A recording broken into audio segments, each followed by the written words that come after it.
There's a reason most people never reach their potential. It's not because they lack talent, nor because life was unfair to them. It's because they never learned to master their focus. Their attention is scattered like dust in the wind, touching everything and holding nothing. They wake up and let the world decide what deserves their energy, as if their mind were a public park open to anyone who passes by. But here's the truth. Your focus is sacred ground. If you don't protect it, you'll live a life built entirely from distractions. The Stoics understood this 2,000 years ago. They didn't have phones, news alerts, or constant noise, but they still battled the same enemy you face today, the restless mind. They knew that clarity is a weapon, and that discipline is not punishment. It's liberation. The undisciplined person is a slave to impulse, while the disciplined one is free to choose what matters. Marcus Aurelius, Emperor of Rome, ruled not because of power or bloodline, but because he learned to rule himself first. That is where focus begins. When you stop letting chaos dictate your direction and reclaim your inner empire. Before we go deeper, take a breath.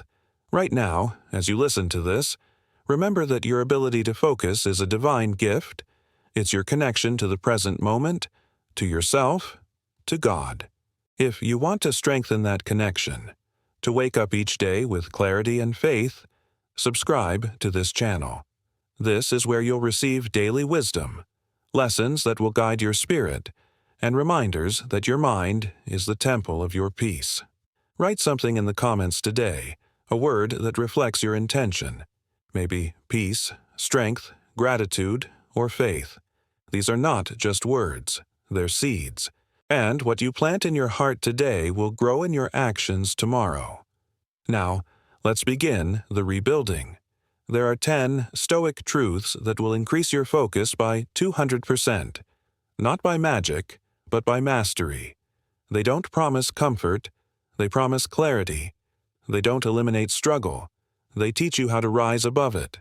The first truth: control begins where attention begins. Whatever you give your focus to, you empower. Every second of attention is like pouring sunlight on a seed.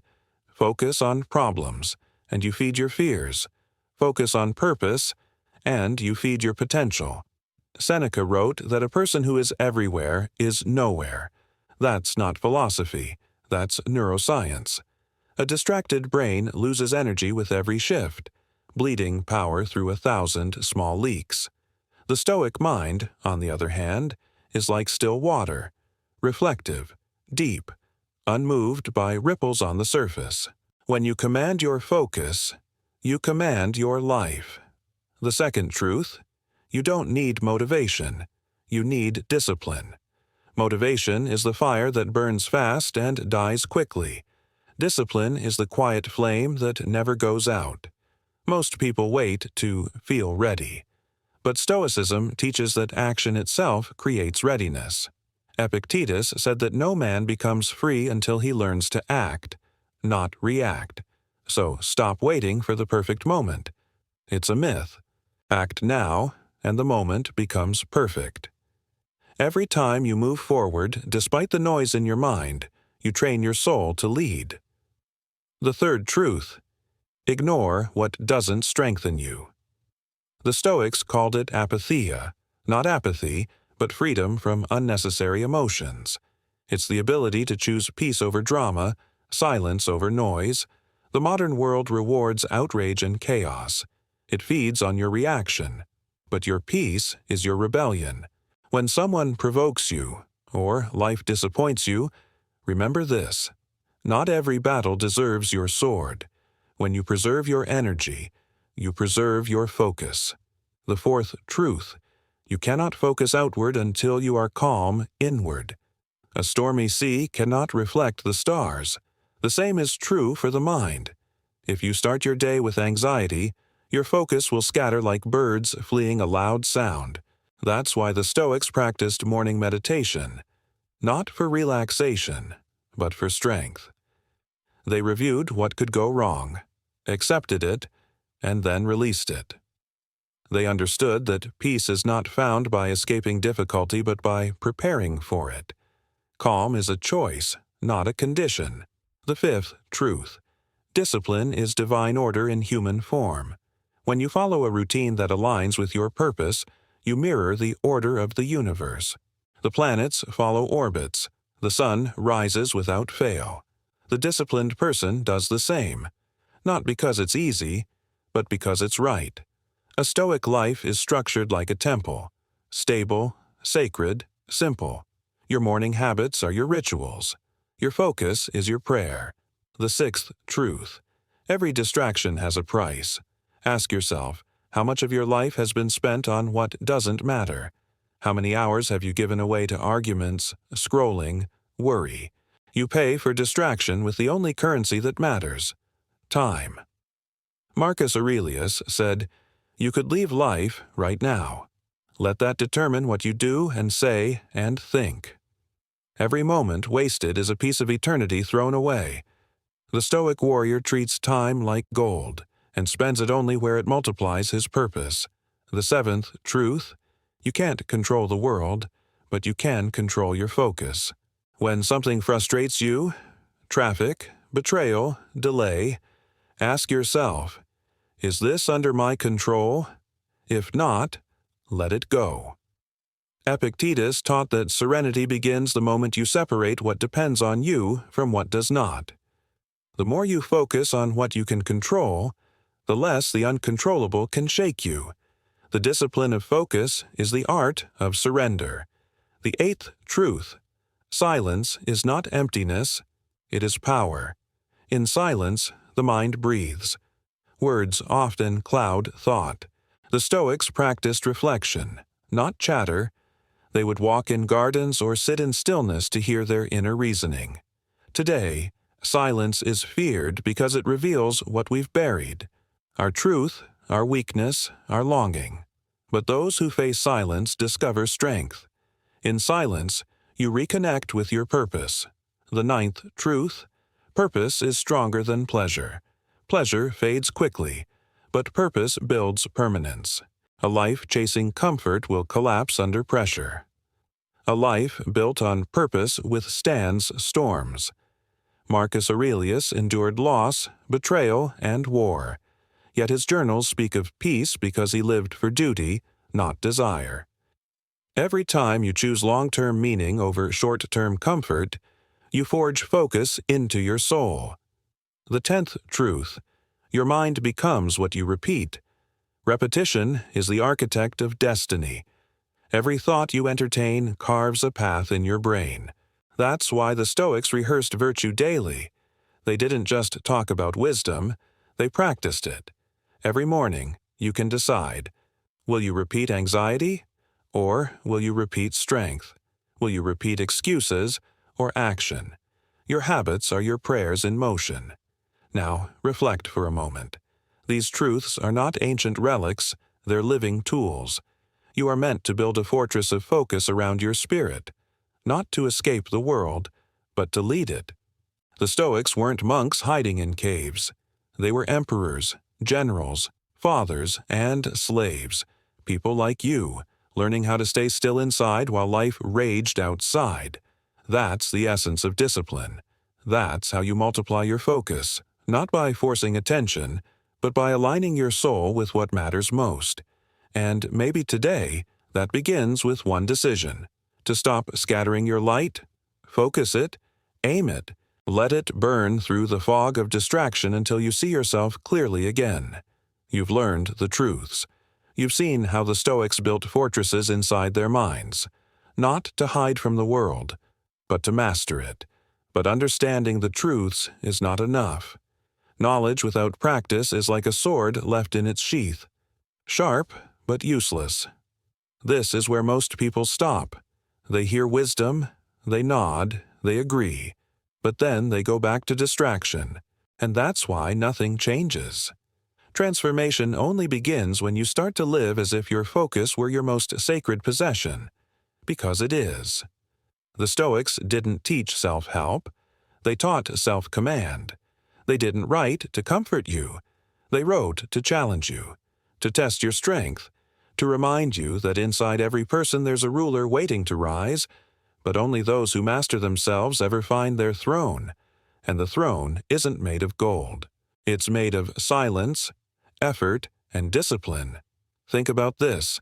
Every day, you wake up with a limited amount of mental energy. That energy decides the course of your life. You can use it to feed worry, comparison, anger, and fear, or to feed clarity, purpose, and peace. But you can't feed both. The Stoic path is the art of choosing what deserves your attention, moment by moment, until it becomes instinct. When your focus serves your higher nature instead of your lower impulses, you stop living by accident and start living by design. The Stoics taught that every great transformation begins in the morning, before the world distracts you, before noise steals your direction. That first hour is your sacred ground. What do you do with it? Do you wake up and grab your phone, letting the world pour into your mind? Or do you rise with intention, shaping your inner world before the outer one begins? Marcus Aurelius wrote each morning to remind himself of who he wanted to be, not who he had been. Seneca reviewed his failures each night so he could improve at dawn. They treated time like holy ground. Every sunrise was an altar, every breath an offering to discipline. Here's what no one tells you. Focus is spiritual. When you control your attention, you control your destiny. And when you lose it, you hand your life to whoever or whatever captures it first. The modern world is designed to hijack your focus, to sell it, to fragment it, to keep you from ever discovering your power. But you can reclaim it. You can take back your mind from the noise. You can build a sanctuary inside yourself where nothing external has authority. That's what the Stoics did. Not through escape, but through alignment. You rebuild discipline by living like your time matters, because it does. Every moment you waste on trivial things is a moment stolen from greatness. Greatness is not a gift. It's a rhythm, a structure, a repetition of small acts that build strength in silence. The Stoics understood that the man who controls his morning controls his day, and the man who controls his day controls his life. Focus is not intensity, it's consistency. It's choosing the same purpose again and again until it becomes your second nature. When you begin to live like that, you'll feel something change. The noise won't vanish, but it will lose its power. The distractions that once pulled you like magnets will fade into the background. You'll begin to hear a deeper sound, the sound of your own will. That's the voice of the Stoic within you. It doesn't shout, it whispers. It says, stay still, stay present. Stay faithful to what you know is right. But let's be honest, rebuilding discipline isn't glamorous. It's repetitive. It's quiet. It's unseen. No one claps for you when you wake up early to read instead of scroll. No one congratulates you when you keep calm instead of reacting. But the Stoics didn't seek applause. They sought alignment. They understood that virtue doesn't need witnesses. Your discipline is proof to yourself, not to the world, that you're becoming who you were meant to be. Epictetus said, "No man is free until he masters himself." That mastery begins the moment you stop negotiating with weakness. Every time you tell yourself, "I'll do it tomorrow," you train your mind to disobey. Every time you keep your word, even in small things, you forge a new identity. One built on strength, not excuses. Discipline is not about punishment. It's about peace. When your actions align with your values, your mind becomes quiet. You stop fighting yourself. The Stoics believed that a calm mind sees truth more clearly than an emotional one.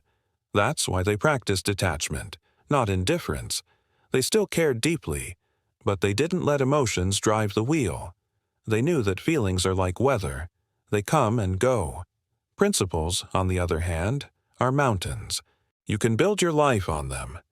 And focus is the path that keeps you walking through storms without losing sight of those mountains. There's a moment in every day when your old self tries to return. The self that avoids discomfort, that looks for shortcuts, that wants validation. In that moment, You must decide whether to fall back into noise or rise into silence. The Stoics didn't believe in waiting for strength. They believed in practicing it. Courage, patience, temperance, they're all muscles, and muscles grow through resistance. Every temptation to quit is an invitation to grow. So when you feel tired, when you feel like your discipline is fading, remember this. The Stoics weren't superhuman. They felt exhaustion, pain, and fear just like you, but they had one advantage. They didn't run from it. They turned pain into practice. They turned setbacks into teachers. Marcus Aurelius wrote that the obstacle is the way.